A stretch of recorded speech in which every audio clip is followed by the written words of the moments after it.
Well, delegates, welcome back to the afternoon session of annual conference, and it gives me great pleasure to welcome our next speaker, the Honourable Adam Marshall, the Minister for Agriculture in Western New South Wales. Minister Marshall proudly represents his local community as the member for Northern Tablelands in the New South Wales Parliament. Having grown up on a farming property near Gunnedah in the state's northwest, Adam is proud to have always lived and worked in country New South Wales. He had attended Gunnedah South Public School, then Farrer Memorial High School in Tamworth. Elected to the New South Wales Parliament in 2013, Adam has previously served as Parliamentary Secretary for Renewable Energy in Northern New South Wales, Minister for Tourism and Major Events, and Assistant Minister for Skills. Adam recognises the important contribution made to our state by the agricultural industry and looks forward to working with farmers to build a stronger primary industry sector in New South Wales. Can you join me in please welcoming the Honourable Adam Marshall? Thank you very much, Peter. To you, to President James, also one of my constituents. It's funny to have to come down to Sydney to see each other, James, but it's great. Delegates, ladies and gentlemen, one and all, it is a huge pleasure for me to join with you, not just to say a few words, but to join with you over the next 2.5 days during your conference at a very important time in the agricultural sector, not just in our state, but in our country. I will be around for the next 2.5 days, so if some of you I know have already booked in for meetings, but those of you who haven't, just feel free to chew my ear around the tonight over a drink or something to eat. I know Mike Norton's already availed himself of that, and there'll be a few others that do that later on, so happy to have a chat. Look, it's, as I said, a great pleasure to be with you. Since taking on this role in March this year, I've certainly tried to hit the ground running, not only meeting very regularly with your President, CEO and various members, executive members and members of your association, but literally getting out on the road, travelling. Those of you who know me know that I love to travel, particularly driving around, and I've done a fair bit of that in the last few months, both in Western New South Wales and down south and up north in the state. I guess as I stand here today, as I said, there are a number of challenges we're facing at the moment in the agricultural sector, whether it's through drought or the increasingly bold activities of vegan vigilantes across the state and across the country. There's certainly no shortage of issues that we have to work together and confront. That's all right, Julian, we'll grab your money for being late later. It allows industry, I guess, from my perspective, that highlights the very importance of conferences like this, through your association to provide that forum, to come here to debate issues, to bring concerns from your local communities on the table, have them debated here, create policy, which then your executive then come and chew my ear to try and get implemented, whether in the state parliament or in the Commonwealth Parliament.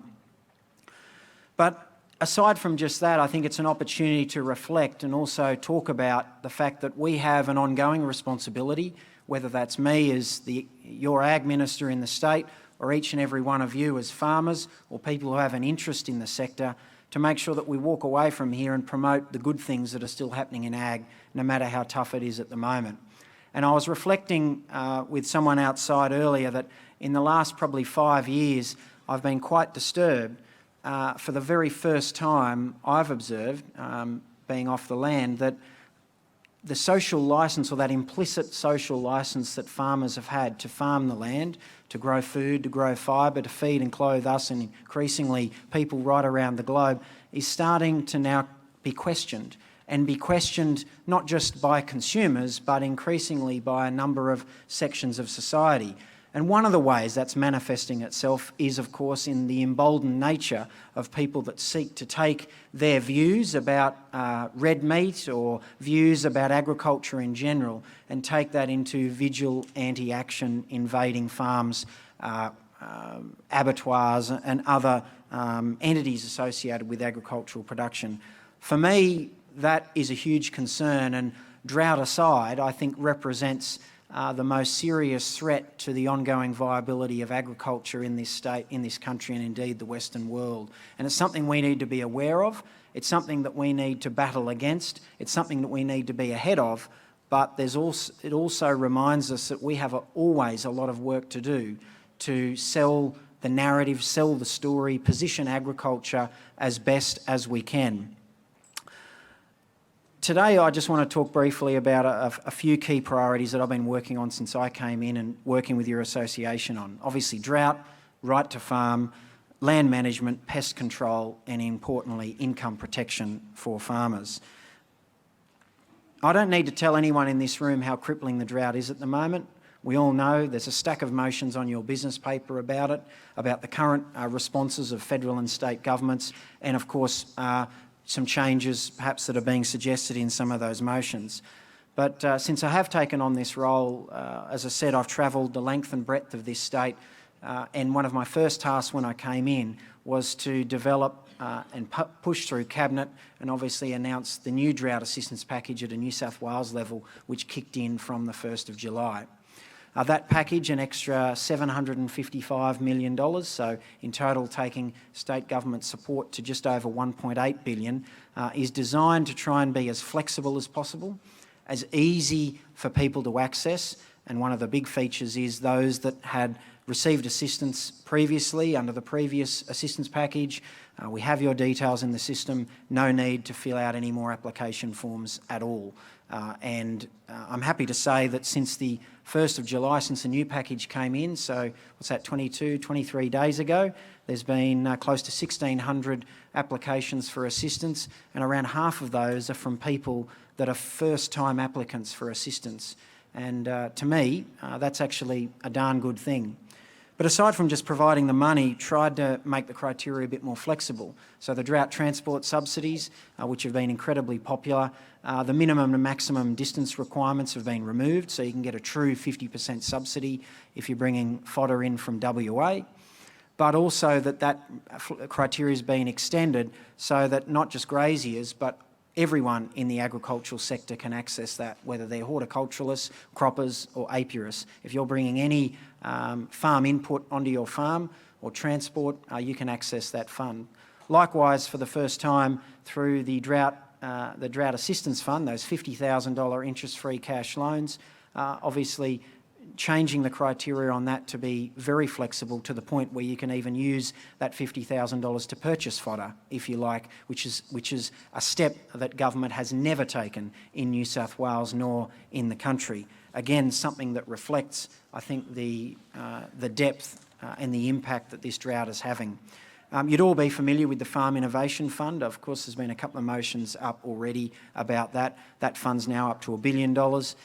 You can get low interest finance there now up to $1 million, 2.5% over a 20-year period locked in, and the government will pay the first year of the interest on that. The RAA has also put on extra resources. They're running a double shift there at Orange, both during the day and of an evening, to make sure that all new applicants, their information, their forms are being processed as quickly as possible. I think for New South Wales Government, we're trying to get the cash out the door as much as possible. The Deputy Premier will talk to you a little bit this afternoon about the off-farm stimulus package, the $170 million, and I'll allow him to talk about that. But one thing in this space that I was really stunned to hear the other day was the Queensland government announced that they would no longer offer transport subsidies at all for future droughts in that state. The Queensland Agriculture Minister, a guy called Mark Furner, who represents the electorate of Ferny Grove in Chermside, obviously a big farming community, that one, has said that the Queensland Government will no longer offer transport subsidies because farmers just simply need to better prepare for drought. Well, I think we can all agree in this room that preparedness is key to any successful farming operation.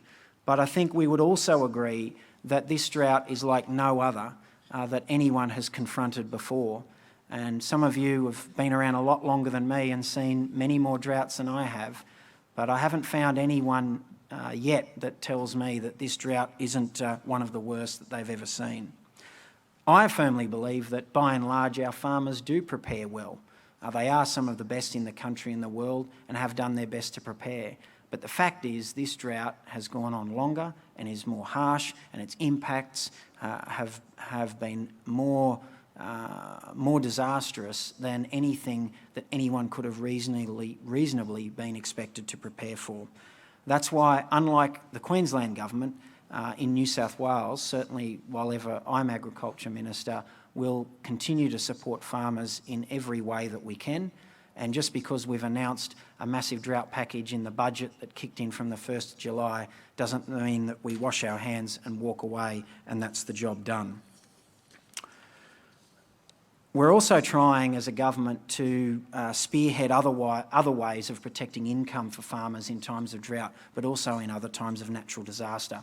And you probably would have read an announcement that I made with the Deputy Premier last week at the Bush Summit, convened by the Daily Telegraph at Dubbo last week, where we've put as a government $2 million on the table to kickstart the process of designing and implementing a nationwide income protection insurance scheme for farmers. Not just croppers, but every farmer, regardless of what they produce and regardless on what scale. Now, I know this has been something that's dominated conferences in the past, both here, it's been debated and lobbied for by NFF, and unfortunately at a Commonwealth level to not much avail. Someone needs to kick the tin first and put their money on the table, and we're very proud as a government to do that, to be the first, and we want to help design a scheme with New South Wales farmers, with NFF, with any willing partner, to see a scheme that can try and provide opportunities as Canadian farmers and other farmers around the world have to try and self-insure the agricultural sector against the next inevitable drought. It is just not realistic to assume that for future droughts, governments of whatever political persuasions are going to have the means or the will to shell out billions and billions of dollars in drought assistance programs.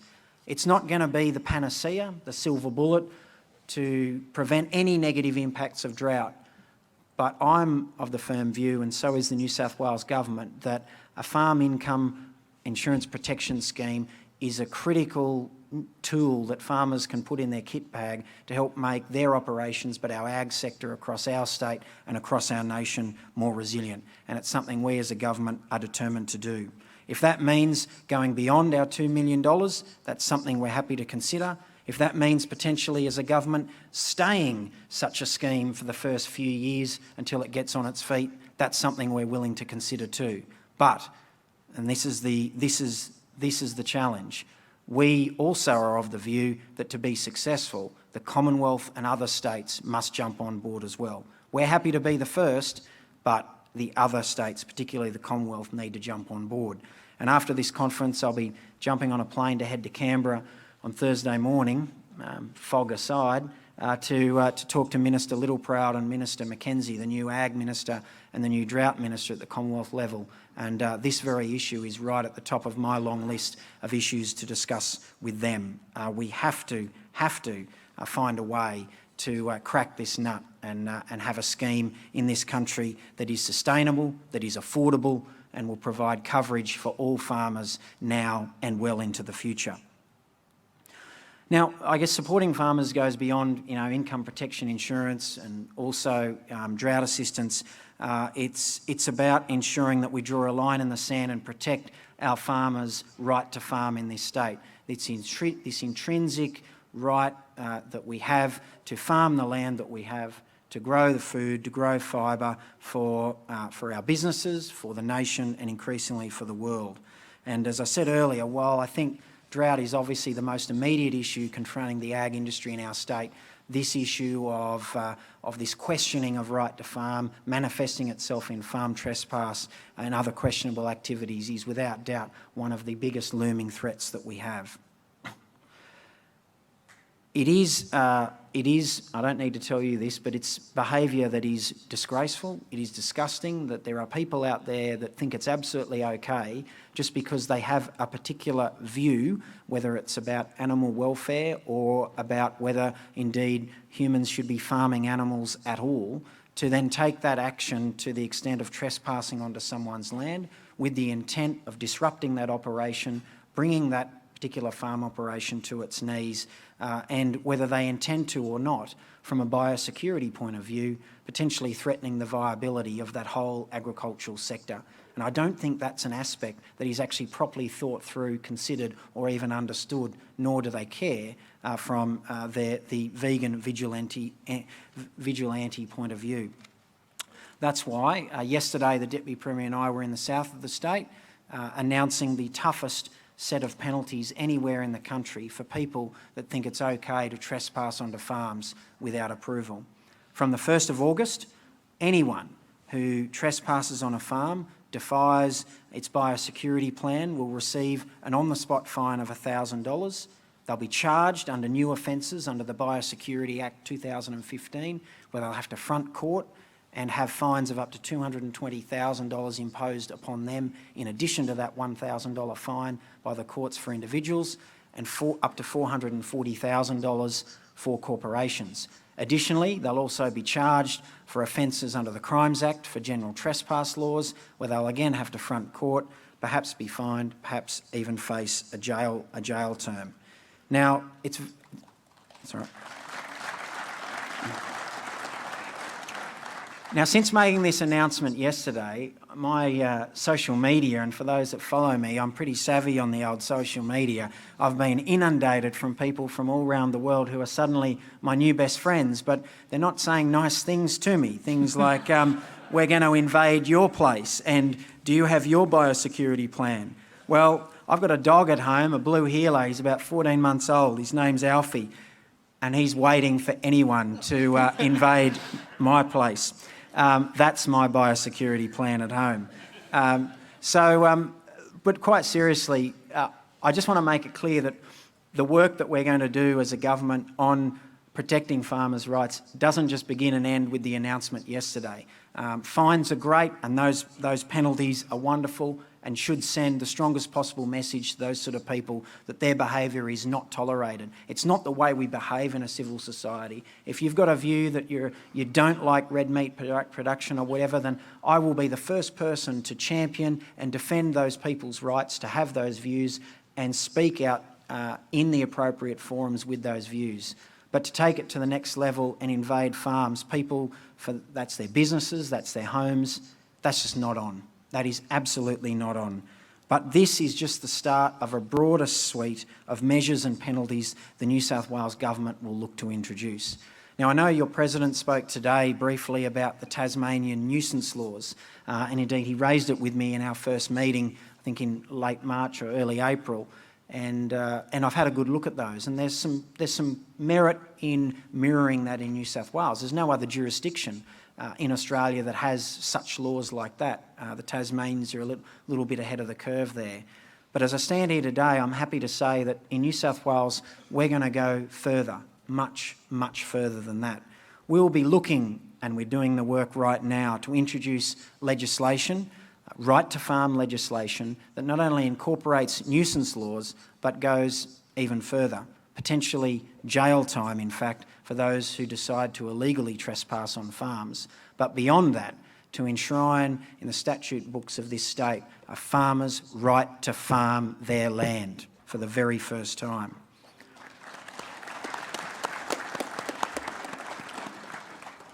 Now, I'll finish on this. Coming into office, sometimes your priorities aren't necessarily new things, tackling new challenges. They're addressing some legacy issues. And of course, when I talk about legacy issues, there's none bigger than native vegetation laws and the way that they're being implemented right across the state. One of my biggest priorities as the new Ag Minister in the state has been resolving a series, I guess, of legacy issues around this, born out of good intent, that's unfairly punishing farmers across the state, particularly in the northwest. In late 2017, the government repealed the Native Veg Act 2003, and rightly so. It was disgusting, it was draconian, it was terrible, and replaced it with a framework of new laws to ensure the state better balanced agricultural and environmental outcomes. Now, these laws in and of themselves are working pretty well, but unfortunately there are still a number of farmers that are being caught up in compliance and enforcement action, even prosecutions, under a piece of legislation that as of next month hasn't existed for 2 years. That has to stop. We didn't remove the old Native Vegetation Act and implement new fairer balanced laws so that people could still be prosecuted for stuff that they allegedly did 10, even 12 years ago. Today, they're still being caught up for issues back then. So this, for me, is huge. There was a recent workshop, and I commend New South Wales farmers for organising that at Moree, and some great discussion there. Unfortunately, I couldn't be there, but I had the Environment Minister, the new Environment Minister, Matt Keane, with me, and I was taking him out to Walgett and other communities in the northwest on farm to see the impact that these enforcement activities on legislation that doesn't exist anymore are having. I want to commend my colleague Matt Keane. He is the very first Environment Minister that's ever taken up that invitation to go out and see. And seeing is believing. And I'm happy to say to conference today that very, very soon there'll be a number of announcements that he and I will be making to ensure that historic activity undertaken under the old Native Veg Act that is legal today, that is able to be undertaken with consent today under the new laws, there will be no more enforcement action, none whatsoever. If it's able to be done today and it wasn't under the old laws, that doesn't matter. You will not be prosecuted, you will not be followed up for that at all. And that will happen, I'm hoping, very, very soon. Also, in terms of when I came into this role, I said I wanted to basically not concentrate too much on politics, because I'm not overtly a very partisan political person, but just concentrate on the issues, people and communities, and let that drive the agenda. And none of those, no issue is more emblematic of that than the issue of deer. And deer have enjoyed this sort of quasi-protected status as a game species, which is frankly quite ridiculous, because in the last 10 years the deer population in this state has exploded by up to 17%. Very shortly, be making a series of announcements about changing that, so that we actually have consistency in the state about the way we manage all pest species. And make no mistake, deer are a pest, and they're one of the worst pests, just because they have been able to grow and grow and grow in numbers in plague proportions. And while I'm doing my best in my car to knock them down 4 at a time, like I did the other night near Emmaville, which Kill and Smash Repairs in Armidale are very happy about, they got some work out of it. The fact is, we need to take some pretty drastic measures to bring that population under control.